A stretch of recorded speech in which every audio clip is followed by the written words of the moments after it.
Maurício Chaves Silveira, mais conhecido como Mauricinho Botafogo, é considerado um dos precursores de assaltos a condomínios e prédios de luxo no Rio de Janeiro. Criado em uma família de classe média alta, aluno de escola particular e visto por quem convivia com ele como um bom menino, Mauricinho se viciou em pó e trilhou o mundo do crime, realizando roubos em diferentes estados do Brasil. Rapaziada, João Paviotti aqui, canal Iconografia da História, junto com vocês mais um dia. Nos siga nas nossas redes sociais. Rapaziada, eu posso até ser sendo meio tiozão aqui, mas na minha época o apelido de jovem de classe média, que tinha dinheiro, classe média alta, que era xarope, era Mauricinho, né? E Playboy também. Mas também eu peguei uma época ainda do Mauricinho. Eu nunca me perguntei o porquê. E acredito que não seja por causa desse personagem de hoje, né? Mas ele casa muito bem com a história do que é o Mauricinho, né? A definição do que é o Mauricinho. Mas esse lugar de classe média alta, quando os filhos da classe média alta entram pro crime, há uma grande repercussão em tudo isso. A não ser que entre pro crime via política, né? Porque aí na política o crime é outras ideias, né? É um crime que a galera meio que aceita, que deixa rolar. Mas o fato é que a classe média alta são as grandes consumidoras de notícias e formadoras de opinião do nosso país. E quando os filhos delas entram pro crime, um alerta acende em todo o mundo. Hoje nós vamos falar de Mauricinho Botafogo, o precursor de Pedro Dom e de Celso Pinheiro Pimenta, né? O Playboy. Então antes desses dois famosos, do Pedro Dom e do Playboy, teve esse Mauricinho Botafogo. Uma galera falou sobre ele quando a gente estava fazendo um dossiê do Playboy, que inclusive é um produto muito bom, a gente deixa sugestionado pra vocês. Uma galera falou, pô, fala do Mauricinho Botafogo, e a gente leu várias coisas sobre esse Mauricinho Botafogo, então vamos tentar falar sobre ele aqui, lembrando sempre tudo referenciado, e tudo que nós falamos aqui não tem nada privilegiado, tudo referenciado e já publicado em algum local. Edu, roda a vinheta.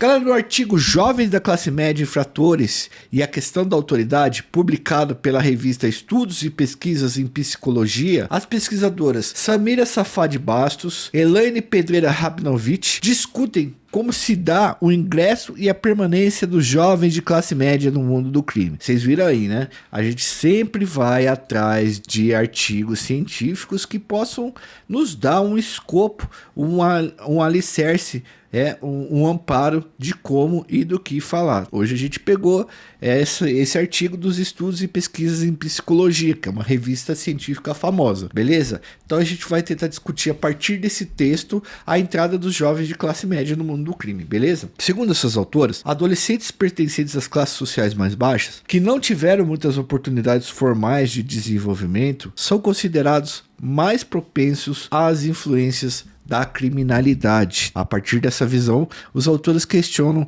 qual seria a motivação de jovens da classe média para cometerem crimes. O que moveria jovens que tiveram acesso à escola privada, cursos de língua estrangeiras, esporte, lazer, convênio médico, bens de consumo, a formarem quadrilhas ou ingressarem em grupos criminosos já constituídos. Sempre que surgem notícias de jovens da classe média alta, envolvidos com a criminalidade, esse tipo de indagação aparece, porque as pessoas da classe média têm medo que seus filhos entrem no crime, mesmo eles tendo dado a maior investido nos filhos, dado uma série de oportunidades para eles e realmente usado o dinheiro para que os filhos conseguissem aí se inserir na classe média. O jornal Globo apresentou um breve perfil de criminosos da classe média do Rio de Janeiro. Nessa matéria, fala sobre João Guilherme Estrela, filho de um alto executivo do Banco Nacional que começou a comercializar substâncias ilegais nos anos 90 lá no Rio de Janeiro. João Estrela vendia pó para as elites cariocas e se tornou o maior fornecedor da Zona Sul durante alguns anos, só parando quando foi preso em 1995. O João Estrela, para quem não conhece, foi o cara que inspirou o filme, na verdade o filme é inspirado na vida dele, chamado Meu Nome Não É Johnny, tá? Que é um filme bastante legal mesmo, já tem um tempo que ele foi lançado, mas ele continua ainda sendo bastante assistido pelas pessoas e a gente indica que você assista.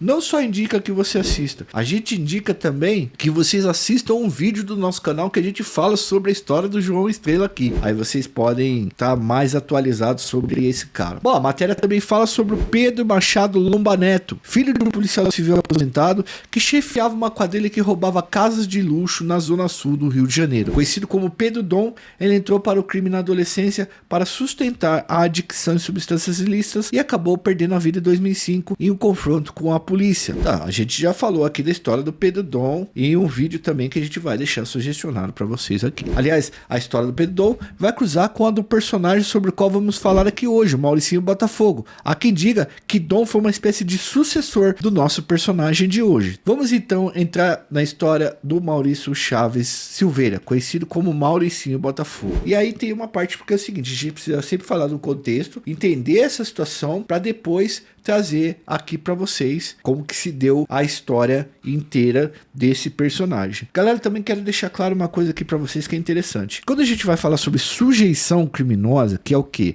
Como uma pessoa vira um sujeito do mundo do crime, muitos sociólogos, historiadores e estudantes da segurança pública, eles colocam a sujeição criminal na conta da pobreza. Então o cara não teve oportunidade, o cara é muito pobre, cresceu na pobreza, cresceu sem ter certas oportunidades, ele teria, tá?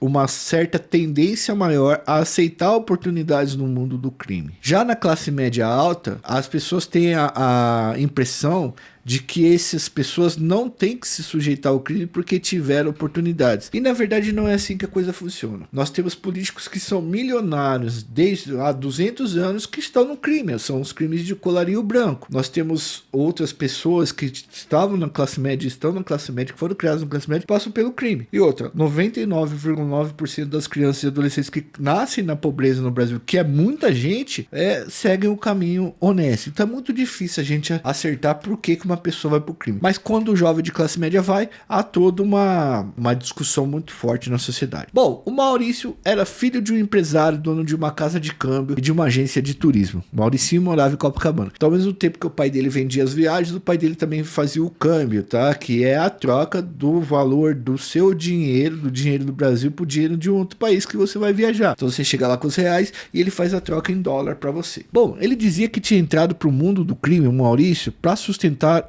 sua adicção em pó, substância ilícita que consumia desde os 16 anos de idade. Maurício Botafogo se juntou com outros jovens de classe média e formou uma quadrilha que assaltava apartamentos de luxo nos anos 90. Os seus crimes não ficaram restritos ao Rio de Janeiro. A quadrilha de Mauricinho passou por 8 estados brasileiros, cometendo crimes principalmente em Santa Catarina, Bahia, Minas Gerais e Rio Grande do Sul. Eles chegaram a assaltar as residências dos ex-governadores do Rio, Marcelo Alencar e Moreira Franco, e do ex-governador e ex-senador Antônio Carlos Magalhães da Bahia, o ACM. Talvez vocês não entendam quem é o ACM, tá? A gente tem um roteiro sobre a história dele, mas a gente tá tentando preparar um dossiê. Se você mexesse com Antônio Carlos Magalhães na Bahia, é porque ele era conhecido como Painho lá, ou Toninho Marvadeza, meu irmão, tu tava enrolado. Bom, nos anos 90, a quadrilha de Mauricinho Botafogo era formada por cerca de 30 integrantes, a maioria jovens de classe média da zona sul do Rio de Janeiro. Eles viajavam de avião, andavam bem vestidos e acompanhavam atentamente a rotina dos prédios escolhidos como alvos dos seus crimes. A quadrilha se dividia em grupos de 5 ou 6 pessoas e se revezava a cada ação, o que dificultava o trabalho da polícia. Os bandidos sempre agiam com a participação de uma mulher e faziam uso de ferramentas sofisticadas para arrombar os apartamentos de luxo que escolhiam como alvo. E o lance da mulher era para você simplesmente distrair o porteiro. Uma mulher bonita, aparentemente da classe média, ela dando moral pro porteiro, ou vigia ficava todo derretidinho.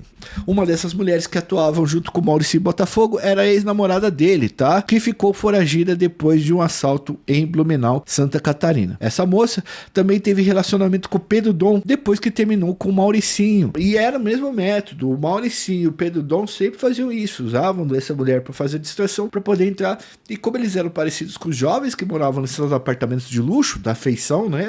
O estereótipo deles, eles conseguiam entrar mais fácil. Outra mulher que esteve envolvida com o Mauricinho foi uma moça chamada Bibiana Ramos Correia, que também tinha sido sua namorada e foi acusada pelo pai de Pedro Dom de ser a mulher que levou o Pedro Dom para o mundo do crime. Essa moça chegou a ser apontada como mentora da quadrilha formada por Pedro Dom. Ela teria passado a chefiar um grupo remanescente de Mauricinho Botafogo depois de sua prisão. Voltando à história do Mauricinho Botafogo, de acordo com a polícia, o conhecimento de Mauricinho Botafogo fez com que ele optasse por agir em outros estados além do Rio de Janeiro, pois ele sabia que havia uma dificuldade de comunicação entre os estados, de comunicação policial entre os estados mesmo. Muitos dos bandidos que nós já contamos aqui nos anos 90, por exemplo, o Leonardo Pareja, que a gente tem um vídeo falando sobre ele, que a gente indica também, eles aproveitavam que não havia um diálogo, uma comunicação muito sofisticada entre as polícias estaduais, e aí passava de um estado para o outro, cometendo crime, e essas polícias simplesmente não dialogavam. Em fevereiro de 2000, Mauricinho foi preso na porta da boate Help, na Avenida Atlântica, em Copacabana, no Rio de Janeiro. Ele tinha sido condenado por um assalto a um prédio lá em Blumenau, Santa Catarina, e por furto em um apartamento em Botafogo, no Rio de Janeiro. Além de tudo isso, estava com a prisão preventiva decretada por um assalto em Florianópolis. Dias antes de ser preso, ele teria participado de um assalto a um condomínio de classe média alta no bairro Petrópolis e em Porto Alegre. Então você vê que ele rodou vários lugares fazendo assaltos. Durante esse assalto, 4 apartamentos foram roubados e 9 moradores ficaram como reféns em um espaço de pelo menos 8 metros quadrados. Entre os reféns estava uma criança. Essa ação em Porto Alegre contou com a participação de 2 homens e uma mulher. Os policiais que prenderam Mauricinho em frente à boate encontraram em seu carro uma identidade falsa, alicates, um pulsão usado para arrebentar o segredo de fechaduras, uma pistola 45, um revólver 38, munição, uma passagem aérea para Porto Alegre e um celular de uma das vítimas do assalto. No carro de Mauricinho havia também um recorte de jornal com a reportagem sobre o assalto ao condomínio de Porto Alegre. No apartamento onde Mauricinho morava, os policiais encontraram uma adolescente de 17 anos que dizia namorar o criminoso. A menor foi liberada depois da chegada de sua irmã mais velha e afirmou que desconhecia atividades criminosas de Mauricinho. Mauricinho Botafogo foi autuado por corrupção de menores, uso de documentação falsa e porte de arma. A prisão de Mauricinho ocorreu durante a Operação Gente Fina, uma operação da Polícia Civil do Rio de Janeiro voltada para prender jovens da classe média que faziam parte de grupos criminosos. 47 pessoas foram investigadas durante essa operação e praticamente toda a quadrilha de Botafogo foi desmantelada e presa. Para vocês terem uma ideia, galera, mais precisa aí de como Mauricinho e sua quadrilha agiam, preste atenção nas informações sobre um assalto que eles realizaram no edifício Paço de São Vicente, na Gávea, no Rio de Janeiro, em outubro de 1999, finalzinho dos anos 90. De acordo com a matéria publicada na época, 4 jovens armados, vestidos de terno e gravata, renderam o porteiro e moradores de 6 dos 12 apartamentos que ficavam no prédio. A ação foi violenta e bem planejada. Os criminosos usaram rádios transmissores e ficaram com os moradores durante quase 2 horas. Os moradores dos apartamentos foram agredidos e trancados na lixeira do edifício. Os criminosos fugiram no carro de um dos moradores, levando joias, cartões de crédito, talões de cheques e chaves da portaria e dos apartamentos. Durante o depoimento à polícia, uma das moradoras do prédio destacou a violência com que Mauricinho Botafogo agia. Ele encostou a arma na cabeça de uma criança de 4 anos que estava chorando. Todo mundo ficou surpreso porque ele parecia um modelo de tão bonito e bem vestido, segundo a reportagem e as pessoas que falavam na época. Eu não tenho opinião sobre isso, tá? Ao falar sobre a prisão de Mauricinho Botafogo, em fevereiro de 2000, para os jornais da época, a sua mãe afirmou que ele não teve direito à defesa e que foi lançado pela imprensa como o maior assaltante de residência de todo o país. E ela disse que não era verdade. Segundo ela, a acusação de que ele era chefe de quadrilha não procede, porque seu filho não conseguia chefiar nem a própria vida. A mãe de Mauricinho afirmou que ele recebeu influência externa e se teve adicção em pó. Esse é sempre um discurso muito forte das mães e dos pais da classe média, que sempre dizem que o filho foi pro crime com a influência dos outros, né? A gente sempre ouve isso daí, tá? Mas a gente trouxe aqui, né, velho, a fala da mãe dele pra gente ver o outro lado também, tá? Dando espaço para o que ela diz. Antes disso, segundo ela, ele era um ótimo filho, aluno dedicado, que tinha excelentes notas e tinha concluído o ensino médio no tradicional colégio Andrews, tá? Uma instituição privada de ensino voltada à elite carioca, onde o cara vai lá e aprende 2 línguas. Para a genitora de Mauricinho, a empresa se impôs sobre ele o falso moralismo e depois da prisão, ele ficaria marcado para sempre. A mãe de Mauricinho admite que ele não é inocente, mas afirma que ele cometeu apenas um delito e puseram 20 nas costas dele. Na matéria que fala sobre a prisão do Mauricinho, que nós estamos usando aqui, a mãe dele afirma que ele não precisava cometer nenhum crime, que seu pai tinha dinheiro, que ele não era agressivo, era um menino muito dócil, mas que passava a noite cheirando um negócio, né? Um negocinho lá, a farinha de bater bolo colombiano. As falas da mãe de Mauricinho são muito semelhantes a de outras mães que veem seus filhos se perdendo para o mundo do crime. Elas tentam entender o que aconteceu, tentam defender os seus filhos e tentam encontrar formas de livrá-los da criminalidade.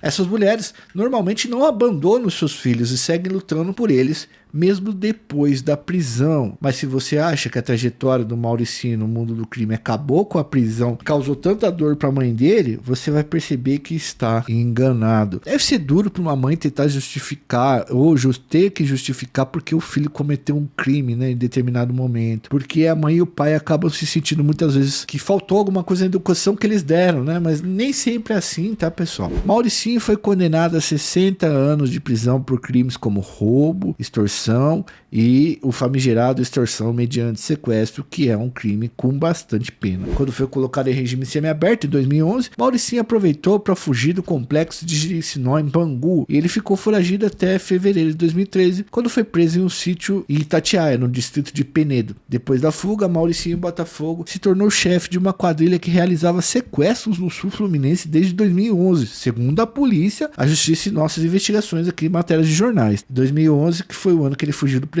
Mauricinho e 2 comparsas foram presos quando tomavam banho de sol no sítio de Itatiaia. No município de Resende, o grupo tinha realizado 2 sequestros de gerentes de bancos e seus familiares usavam o sítio de Itatiaia como uma espécie de cativeiro. Os criminosos sequestravam o gerente da agência bancária e o levavam para sua casa, onde pegavam também os seus familiares. Os familiares eram levados para o sítio e o gerente ficava com 2 homens da quadrilha para que realizasse os saques das agências bancárias enquanto tinha a sua família ameaçada. A quadrilha era bastante violenta e impunha um enorme terror psicológico em suas vítimas. Ameaçava inclusive crianças que eram sequestradas. Todos os criminosos presos em Penedo eram fugitivos do sistema penitenciário. Isso pode ir por roubo, receptação, formação de quadrilha e vários outros crimes muito graves relacionados ao patrimônio. Contra Mauricinho Botafogo, havia 9 mandados de prisão, expedidos em 8 estados diferentes, após a sua fuga em 2011. Não encontramos informações sobre onde se encontra Mauricinho hoje. As últimas informações que encontramos dizem que ele continua cumprindo pena pelos muitos crimes que cometeu ao longo da vida. Mas é interessante para compreender que após o Mauricinho Botafogo, vieram lá o Pedro Dom e o Playboy, e eles chegam a agir concomitantemente no mesmo momento aí no mundo do crime, demonstrando como a classe média ela também pode estar inserida